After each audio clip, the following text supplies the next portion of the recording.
అయితే సార్ ఇప్పుడు ఎలక్షన్‌కి ముందు మనం మాట్లాడుకున్నాం. ఒక ఇంటర్వ్యూ చేసాము. ఎలక్షన్ టైంలో కూడా అక్కడ మాట్లాడుకున్నాం చాలా సందర్భాల్లో.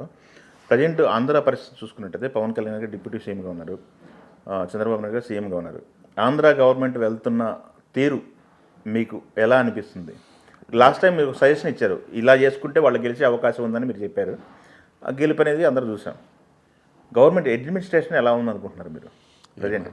తెలియదు విషయం, దాని గురించి ఎక్కువ మాట్లాడతాను. ఎందుకంటే ఈ మధ్య నేను ఫాలో కూడా అవ్వట్లేదు. పాలిటిక్స్ ఫాలో అవ్వట్లేదా? పాలిటిక్స్ ఫాలో అవ్వట్లేదు. ఇంట్లోంచి టీవీ తీసి అసలు చూడలేక, టీవీలు చూడలేక, టీవీ చూడట్లేదు, పేపర్ చదవను. ఎక్కువ నీకు వీడియోలు కూడా పెడతాం మానేసా. రాజకీయమే తెలియట్లేదు. ఎందుకు అట్టారు గట్టిగా? ఏముంటుంది అసలు? ఇప్పుడు ఆ మీడియానేమో నీకు 2 గ్రూపులు అయిపోయినాయి. వాళ్ళు ఎవళ్ళకి నేనే కరెక్ట్ అంటారు.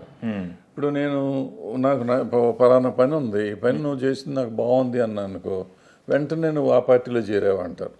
అదంటే ఇప్పుడు నేను నాకు గరకాన ఘాటుగా నేను ఆ పార్టీ ఈ పార్టీ తెలియదు, నాకే తెలియని పరిస్థితికి వాళ్ళు తెచ్చేసారు నన్ను.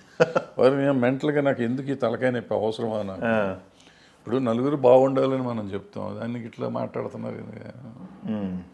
అసలు పోయింది, అది చూడటం లేదు. ఏముంటుంది? ఏదన్నా సమస్య ఉందా? ఇప్పుడు ఫర్ ఎగ్జాంపుల్ చెప్తాం, ఈ 3 రోజుల నుంచి అల్లు అర్జున్ గారి గొడవ ఉంది, అంతకుముందు మోహన్ బాబు గారి గొడవ ఉంది. ఏది అవసరం మనకి వాళ్ళ ఇండస్ట్రీ కాదు, సమాజానికి ఈ రెండింటి వల్ల ఏమైనా జరుగుతుందా? ఎన్నో సమస్యలు జరుగుతున్నాయి ఇక్కడ. సమస్యల గురించి మనం మాట్లాడుతున్నాం. సమస్యలు పరిష్కరిస్తానికి ఏదైనా ఉండాలి, సమస్యల గురించి మనం మాట్లాడాలి, సమస్యకి పరిష్కారం చెప్పాలి, అది సమస్యని వెల్లో తీసుకొచ్చి దానికి ఒక దారి చూపిస్తానికి ప్రయత్నం చేయాలి. సామాజికంగా మనం బాధ్యత వహించాలి. అది వదిలేసి ఇది మాట్లాడి దీని మీద మళ్ళీ ట్రోలింగులు చేసుకుని మనం తిట్టుకుంటూ తిరుగుతున్నాము. దీనికి నేను పార్ట్ అవ్వటం పెద్ద ఇష్టం లేదు. దానికంటే తిని పడుకుంటే బెటర్ కదా అని పడుకుంటా. దాసరి గారి తర్వాత మీ దగ్గరికి ప్రాబ్లమ్స్ ఏం రాలేదా? ఎందుకంటే 24 క్రాఫ్ట్లకే ఎక్కువ దాసరి గారికి వెళ్ళే ముందు మీ దగ్గరకు వస్తాయి. చాలా వచ్చినాయి కానీ నేను మధ్యలో మానేసాను. లాస్ట్ 5-6 ఇయర్స్ నుంచి నేను అందుబాటులోకి రావట్లేదు ఎవరికి. చాలా దూరంగా ఉంటున్నాను. ఇల్లు కూడా మారిపోయాను. ఇంతకుముందు అంటే నేను అక్కడ ఫిల్మ్ నగర్లో కమలాపూర్లో ఉండేవాడిని. సో నాకు దగ్గర కాబట్టి అందరూ వచ్చేవారు, పక్కనే ఫెడరేషన్ అయ్యాను. ఇప్పుడు నేను ఇటు వచ్చేసినాక ఎవరికి అందుబాటులో లేదు.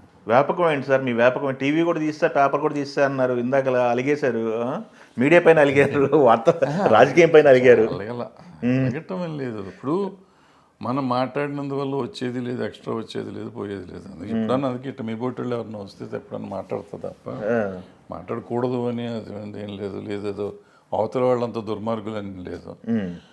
ఏం చేసినా జరుగుతుంది. ఇప్పుడు ఎవరు ఉన్నా లేకపోయినా, ఎవరు గెలిచినా ఎవరు ఓడినా ఈ సొసైటీ అయితే ఇట్టాగే ఉంటుంది. ఈ మనుషులు ఇట్టాగే ఉంటారు. మనం ఇప్పుడు వాళ్ళు పోతే ఇంకేముంది, ఇంకెవరు ఉంటారు? నారాయణ గారు పోతే ఇండస్ట్రీ ఏమైపోతుంది, నడుస్తుంది, ఇంకా బాగా నడుస్తుంది ఒక రకంగా చెప్పాలంటే. ఈ కొట్లాట సంగతి వదిలేయండి, ఇవాళ డబ్బులు ఎక్కడికి వెళ్ళిపోయింది? నారాయణరావు గారే రికార్డులు సృష్టించారు అనుకున్నాం. ఆ రికార్డులన్నీ బ్రేక్ చేసుకుంటూ వెళ్ళాం కదా. సో ఇట్లా ఉంటానే ఉంటుంది, ఎదుగుదల ఉంటానే ఉంటుంది. సో మనం ఉండి ఏదో ఉద్ధరించేద్దాం అనుకోవటం వేస్ట్. అయితే ఏంటంటే ఊరికే నా అభిప్రాయాలు తెలుసుకుంటానికి, చెప్పుకుంటానికి నేను చిన్న రికార్డింగ్లు పెట్టుకుంటూ ఉంటాను. ఎవరు చూసినా చూడకపోయినా నాకు ఎప్పటికైనా గుర్తొస్తే పెట్టుకుని ఆన్ చేసుకుంటాను. మీకు మీ అభిప్రాయాలు బాహాటంగా చెప్తున్నారు. ఇండస్ట్రీ నుంచి వ్యతిరేకత రాలేదే మీకు? మీరు ఉన్నట్టు మాట్లాడేస్తున్నారు బయటికి అని చెప్పేసి తిడతారు. మీడియాకి కూడా తిడుతున్నారు కదా నన్ను.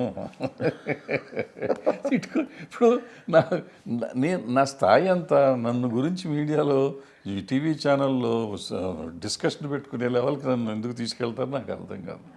అంత అవసరంలో ఉన్న మనిషిని కాదు, అంత స్థాయి ఉన్న మనిషిని కాదు, అంత లెవెల్ మనకు లేదు. అయ్యో, నిజంగా చెప్తాను. అంటే నేను అవుట్ ఆఫ్ ఇండస్ట్రీ. ఒకనొకప్పుడు నేను ఇండస్ట్రీలో మొత్తం నేనే రాజ్యం వెళ్ళిన రోజులు ఉన్నాయి. అప్పుడు నన్ను తిట్టుకున్నా పొట్టుకున్నా పర్లేదు. ఇప్పుడు నన్ను తిట్టినా పొగిడినా ఏమీ రాదు, మనకు సంబంధం ఏం లేదు కదా.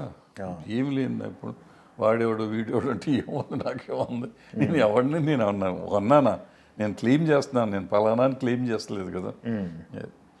వాళ్ళ ఇష్టం, వాళ్ళ అమాయకత్వాన్ని చూసి నవ్వుకోవటం.